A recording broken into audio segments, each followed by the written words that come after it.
তো আজকের এই ভিডিওতে আমি আপনাদের শেখাবো যে কিভাবে আপনি এরকম একটা কুল মানচিত্র ট্র্যাভেল অ্যানিমেশন বানাবেন। চলুন তবে শুরু করা যাক। প্রথমে আপনাকে এই ট্র্যাভেল বোস্ট অ্যাপসটা প্লে স্টোর থেকে ডাউনলোড করে নিতে হবে। তারপরে অ্যাপসটা ওপেন করে এর পারমিশনগুলো দিতে হবে।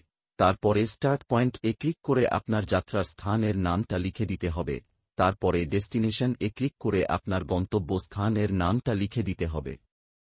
তারপরে আপনি চাইলে মাঝের অংশটা ওপরে নিচে করে নিজের ইচ্ছে মতো লাইন তৈরি করে দিতে পারেন।